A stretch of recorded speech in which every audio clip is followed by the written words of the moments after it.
Hello, everyone. Welcome to the next episode of Ecommerce Insights. I'm your host, Scott DeGrossier, founder and CEO of Wicked Reports.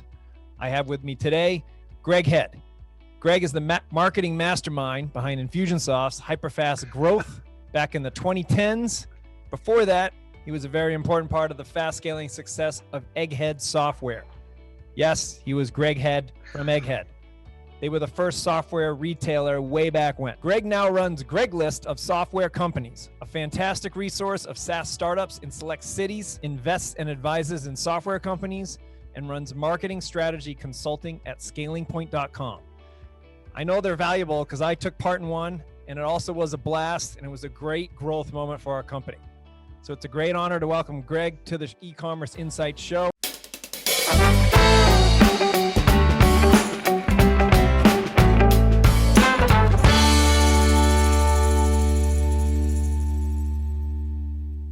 How you doing, Greg? I'm doing great, Scott. Good to be here with you.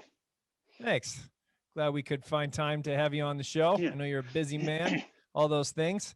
Tell me about, Gregslist. How did that come to be? And, what's the vision for that? And it's a pretty, I think it's a pretty unique thing. I pop over there every now and then. Yeah, it's one of my projects here. You dated me as one of the old timers in the software industry going way back to Egghead Software. Way back when, and I spent 30 years in the software business, growing little companies into big ones. So 3 from startup to global scale. And 4 years ago, when I left Infusionsoft after a great run, we grew it to 100 million, from a successful company to a much more successful company. I just started helping all my friends who are running software companies in Phoenix, where I lived at the time. And 10, 20, 30, 50, 70, 80 founders with all their typical growth challenges. And so they were all complaining that there's no talent in Phoenix to run a software company, grow a software company, no funding and all that. And I'd grown 2 companies to 100 million in Phoenix. And so I don't know who started that rumor, but all the job seekers and talent and investors were following me around saying, where is everybody that we can invest in? So I literally published my list, Greg's list of software companies that I was connecting a lot of people, and it turned into a thing. So now there's over 600 software companies in Phoenix, real live active software and SaaS companies. So job seekers can find them, investors can find them, everybody else offering help. So I have Greg's List in Boston. So people can go to gregslist.com and check out there to see the list of software companies. You just can't find all the companies on LinkedIn or Crunchbase or anywhere else. So I'm kind of a bigot for startups and founders, especially in the tech and software industry. The 2 companies to 100 million fast. What for people that haven't done that? What's that experience like? It sounds like it's a lot. Well, it didn't seem fast at the time, but it was pretty fast. It's hard to do it really, really slow. So, you kind of have to get in the chute and go. And it's the reason why I help founders and connect people and contribute in the communities and advise and consult, is because it's a pretty hard game. It's like climbing Everest, except that really hard part where everybody dies. And, that's kind of in the beginning when you make the turn from a startup to a scalable company. That's actually the most difficult part, that turn. I call it the scaling point. So it's very exciting. It's really hard. It takes years off your life if you do it right. That VC funded fast growth game. It always looks crazy at first. You don't want to be the 34th of something to grow big. You got to be there when the market is not there and it's early and all that. So you have to look crazy at first and create the wave and all that stuff. So it's one of the most rewarding things to do something meaningful in the world with people you care about, and grow big teams and companies. And it's really exciting. I'm kind of addicted to it, but I'm not going to go back on the field and play that game myself.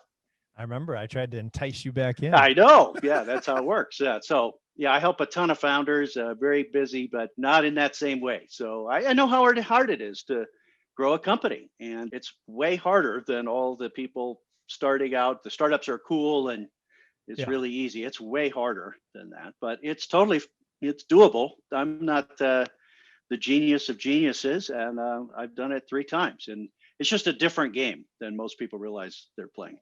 Mm-hmm. And the game changes as you grow. So that's part of the trick.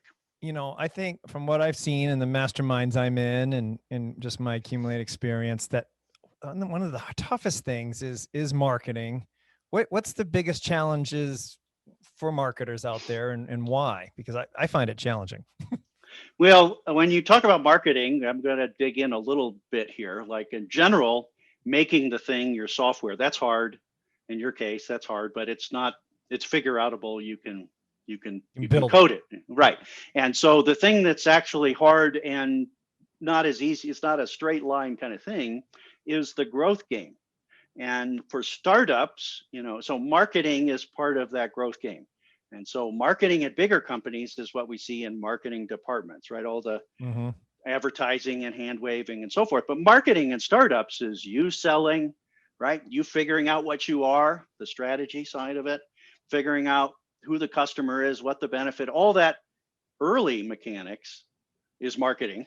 And that's the hard part. And so it's really complex these days. So it's a combination of just the complex, all the technologies, all the data, Mm-hmm. all the tech stack, all the tactics, advertising, social media, and everything. It just goes on and on. And the other side is most people don't understand all of it, and the messaging and the category creation and all that kind of stuff. There's just a lot to learn, and experts like ad specialists and so forth really understand one complex piece of the corner. It's hard to see all of it. And so in the last 20 years, as marketing is expanded in complexity for politicians, for e-commerce companies, for software companies, tech companies, every company, it's just people get lost in the complexity of the tactics.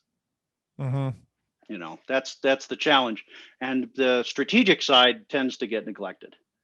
They tend It to does. You ignore rush that. to a tactic just to hit a number, or let's get Yeah, more leads. yeah. Well, I'm a founder, business owner, creator, and a marketer. So like the marketer people say, stop just asking me to get leads, and then founders in survival mode making payroll are like, I just need to make some sales, get me some leads. So I totally understand what that is. And so I would put it in a different context as the journey from startup, where you're just tactics and experimenting and trying stuff, see what works.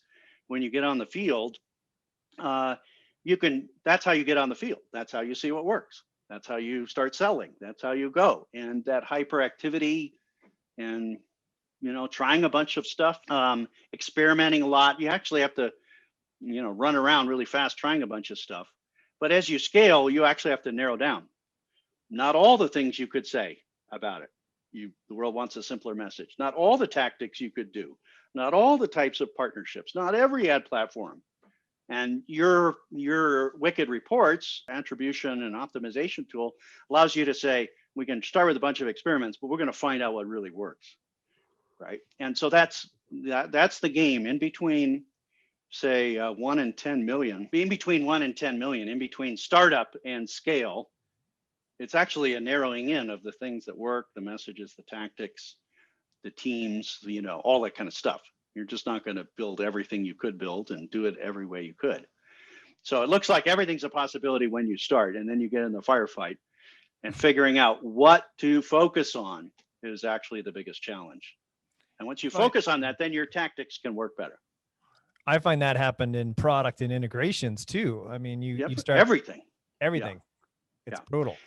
Well, it's the 80-20 rule, which is fundamental to the attribution game, right? Mm-hmm. You want to know the corners where you can double down and stop doing the other stuff. And it's used to be the 80-20 rule, but now it's the 90-10 rule, because there's twice as many options in the denominator than there used to be. So it's really counterintuitive as you're racing forward, running a business, got the weight of the world on you, survival mode, your lizard survival brain is going crazy, to say, I'm not going to do 9 out of the 10 things I could do. I'm going to narrow in. That's actually the universal truth, but it's a secret almost, or it's counterintuitive for founders in growth mode, is that you scale by narrowing in and doubling down, right? And tripling down.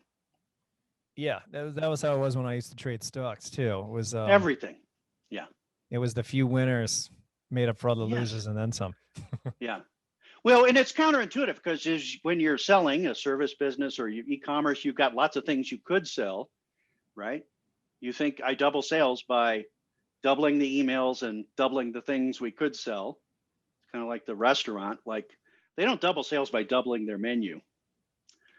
They double their sales by narrowing the menu so it's just right for somebody, and they create a lineup there. So it's there 100% of the time in any kind of scalable company. They're not doing all the things they could do. They're saying no to most of it to double down and grow. So let me, it's a new year. This episode will be out in a couple weeks. So I guess what's your framework for like planning for marketing for the year?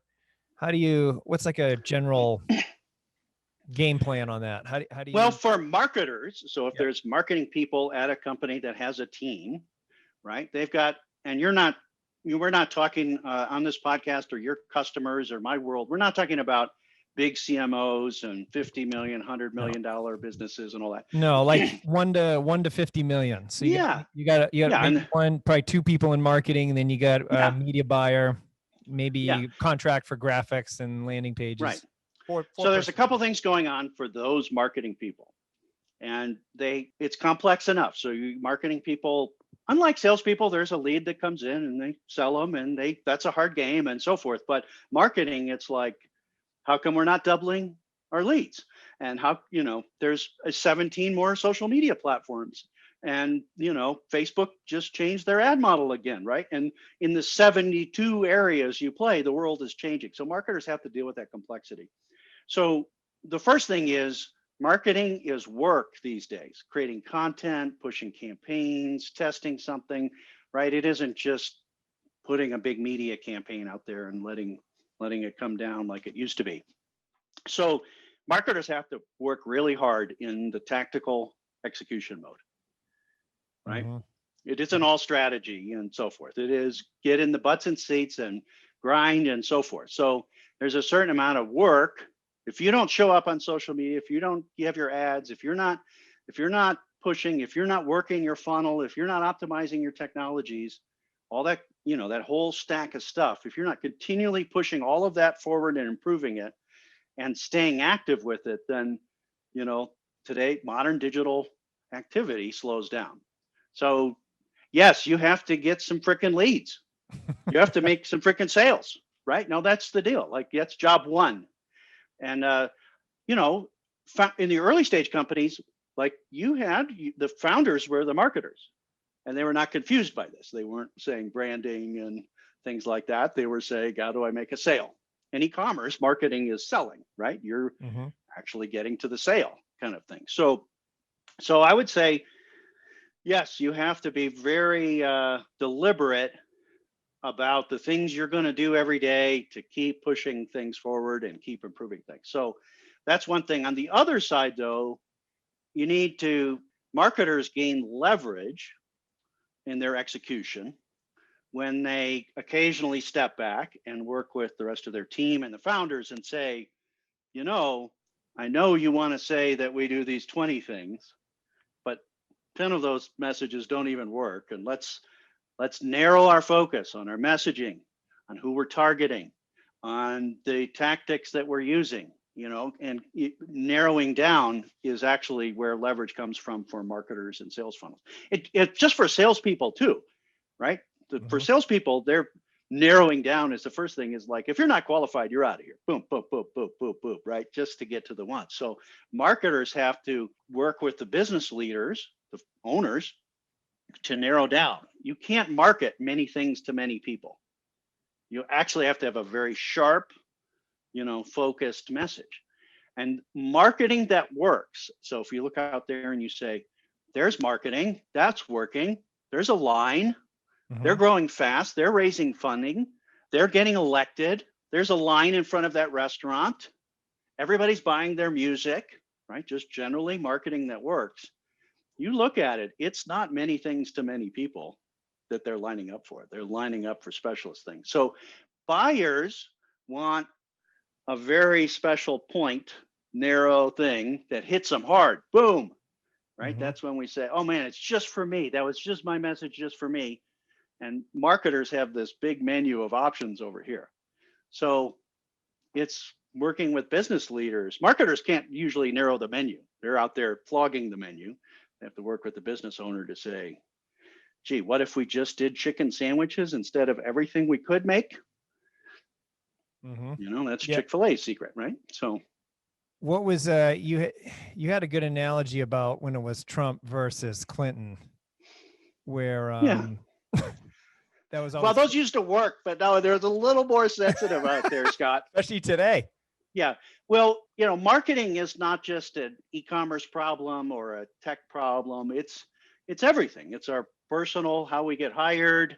It's, your Boston sports teams. It's Boston has marketing and a brand and so forth.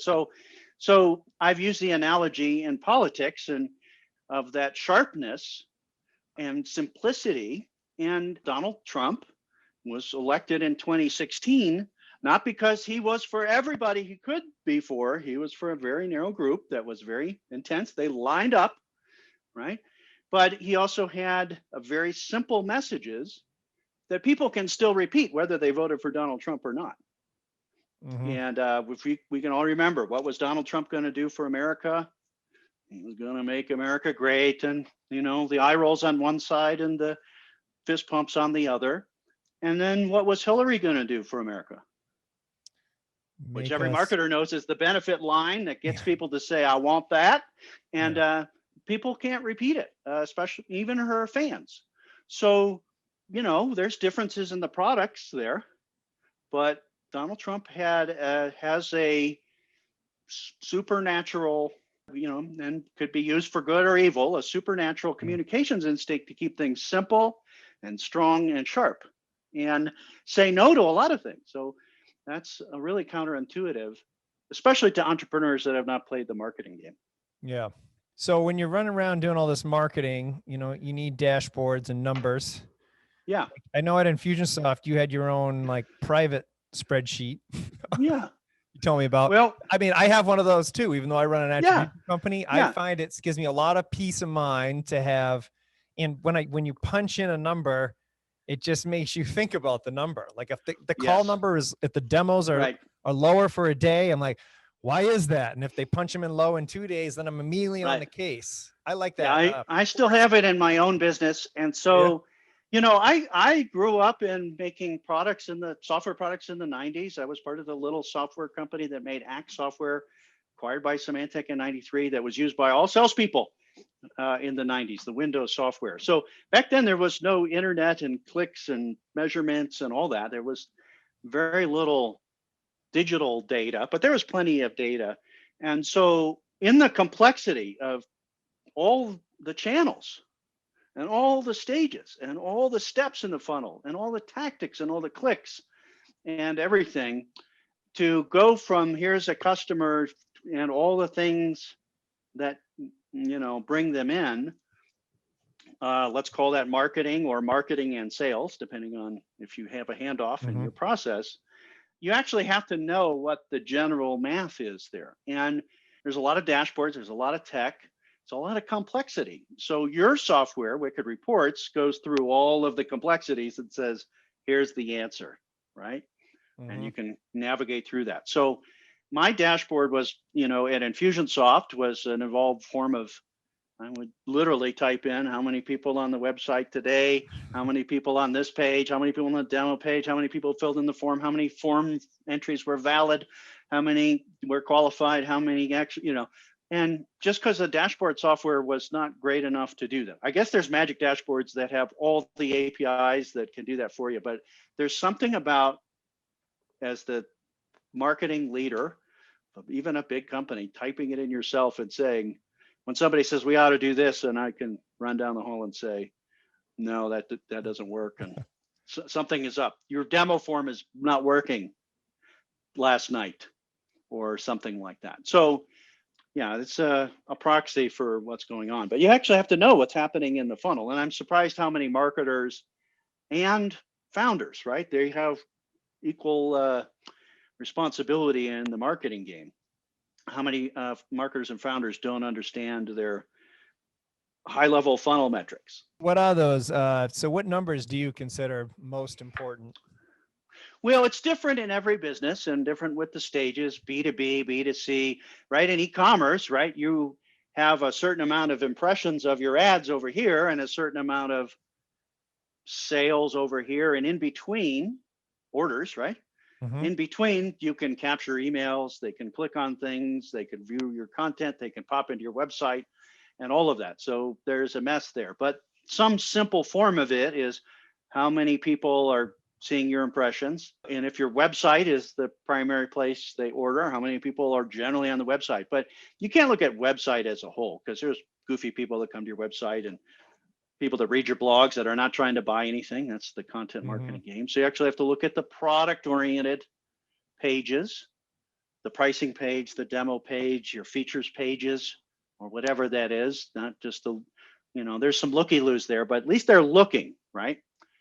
And so if you can get in the ballpark, is it 100, is it 10, is it 1,000, 10,000 people that come, you can see what the general math is.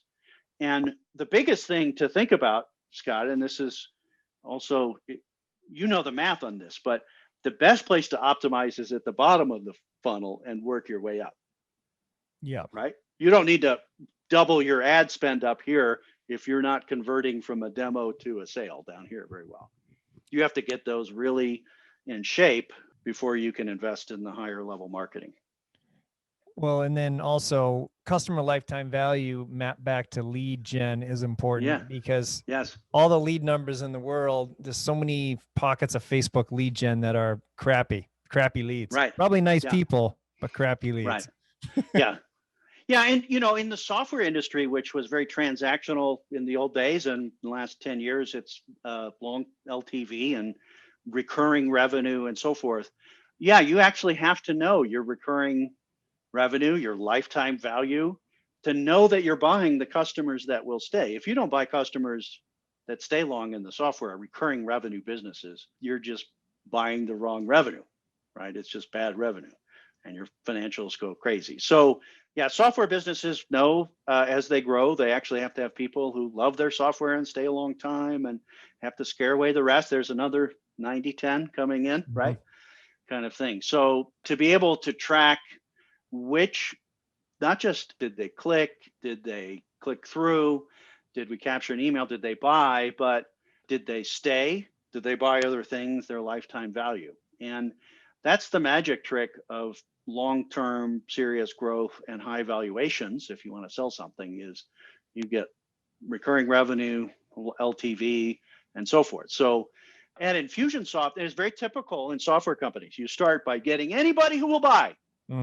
Right? That's phase one. And that's what it is. And then you climb that hill and you realize half of them you shouldn't have sold because they're complaining. You can't make them happy. They don't stay very long.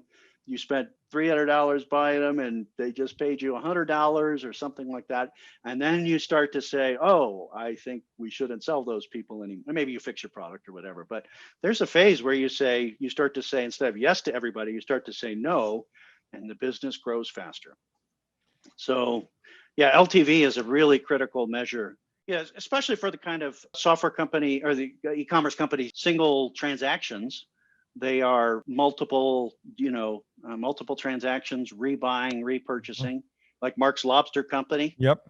Right? You don't want to sell somebody just one lobster ever. That's probably a bad customer. Yes. It's, you want people to buy every holiday. And like somebody who buys 3 times a year, like at the major holidays, lobster, the same batch of lobster, whatever, $200 a pop or something like that, and tells their friends and is loyal. You don't have to market to. They're worth 10 or 20 or 50 times more than that one time. Yeah. It took you a long time to get them. That just bought once and didn't know how to cook a live lobster and all that stuff. So, yeah. So let me ask you. So if a marketer's working hard, putting out good, classy work, but the numbers aren't moving in the direction you want, what is your triage process, or what framework should they use to try to, fix their funnel, if you will? Well, there's a couple areas to look at. One is to say, is the funnel working? Are we missing steps in the logical flow from a customer's perspective. Did we forget about them? We got their emails, but we didn't email. Like, oh, as you grow, you're just filling in the basics and you don't have any holes in it. The second thing to look at is your messaging. If you actually have people coming through, but they're not buying at, the rates you think they should be, or they were, or something like that, then your messaging needs to be improved. Your offer, and it's generally not make the messaging longer. It's generally make the messaging shorter and stronger and more focused for them, kind of thing, and better offers and all that kind of stuff. And then the third thing I'd be looking at is the audience. Are you really talking to the people who really need your software? It's going to change their world. Or are you out there selling hamburgers to vegetarians just because of the reach? And we go efficient. It's efficient out there, but there's those kind of things. So when Mark started his lobster business and used the first version of Wicked Reports after your spreadsheet and so forth, the lobster business is different now than it was 3 years ago. Oh, yeah. So markets change too. You have different competitors, and the dynamic changes out there where customers are seeing your marketing messages. They're seeing different messages and they're hearing things, and maybe they're smarter now. Maybe they have other alternatives that are different. So you have to keep going. In tech, you always have to be paying attention to what has changed in the world as our customers see it. Maybe lobsters haven't changed so much, but Mark's lobster competition has changed. Well, no, his media buying still changed. I mean, look at there's the Apple iOS update going out. All the technical. So marketers have to pay attention to all those signals and all those things. But at some point, you email, you have good messaging, you've filled in all the blanks, your funnels work and all that kind of stuff. When you're pedaling the bike as fast as you can, your tactics are working, you've doubled your work, but you're not doubling sales. Something deeper is going on. A competitor is out there and all that, or the market's maturing. And as markets mature, everybody kind of specializes in a corner. So you actually have to have sharp message for somebody, which means you literally have to focus more. What is your thing and who you're focused on, the who and the what kind of thing. So generally there's something deeper going. That's classic with startups. I could sell to all these people. I could do all these things. I have a bunch of clients in here, kind of like you. You sold to anybody who was doing Facebook ads in the beginning. And now your focus is really more around e-commerce, where the rewards are just absolutely massive and required. If you're a serious e-commerce marketer and you have emails and a little bit of a funnel and an LTV, and you're advertising on multiple platforms, there's a lot of those, you cannot grow your business as fast as you want without attribution and knowing what's working and what's not. If you don't have the deeper signals going on, you can't do it. So Greg's little spreadsheet is not going to solve the problem. You mentioned about sharpening the focus a lot. Do you have any examples of that from companies that you worked with or heard of that were stuck and then sharpened and scaled? Well, I would say every company that scales has much more has a narrower focus than you would imagine, whether it's in politics, music, technology, consumer products, restaurants, or whatever. And you can get to $1 million in your business founders selling to anybody who says yes, but that's just kind of a mess if you want to keep doubling down and keep growing, right? So it's just normal. And this is lean startup, and it's common talk in the startup industry and entrepreneurial land. You start by trying a bunch of stuff and experiments, and then you start doubling down and saying no. So it's always there, whether it was Amazon in the beginning or just books. They could sell anything in a box. It was just books. Walmart, Microsoft, like everything that's big and many things to many people started out as narrow. So I use the analogy of Chick-fil-A for entrepreneurs. I mean, smart entrepreneurs, not just, I don't know how to do this. No, they're very capable. They're very work really hard. They understand the tactics. They're just pushing out like you, Scott. I use the Chick-fil-A analogy. Like you're like a chef who can make any kind of food. You could make any kind of software, any kind of attribution thing, right? But there's no restaurant, the business, that's any kind of food for anybody. It's a restaurant is one kind of food in one place for one audience. The ones that have long lines have very short menus. right? And the restaurants that scale nationally are known for one thing on the menu: organic burrito, organic chickens, just chicken sandwiches. They could make any kind of food in a week. Every restaurant could make any kind of food in a week, and they don't. Why is that? It's because people don't line up for generalists, we line up for specialists. So it's always there. In your case, Scott, you were selling to anybody that was doing online advertising. And then you realize, oh, e-commerce is where the power is. The big B2B companies, it works, but it's not the same. They don't love it, and the LTV is not there and all that stuff. So Infusionsoft was the same. They were selling to every small business, and then it was really just the serious marketers who could handle the technology, and we grew faster. That's the irony. We said no to 90% of small businesses, and we went from 15 to 100 million in 4 years because people started lining up. The serious ones started lining up. That is. Thanks a lot, Greg. Appreciate your time. Where can people find you if they're looking to learn more? Well, they can see the list of software companies in the major cities, Phoenix, Dallas, Boston, at gregslist.com. They can find me on LinkedIn, and just find me anywhere. Just go to greghead.com, Greghead, Greghead from Egghead. Great.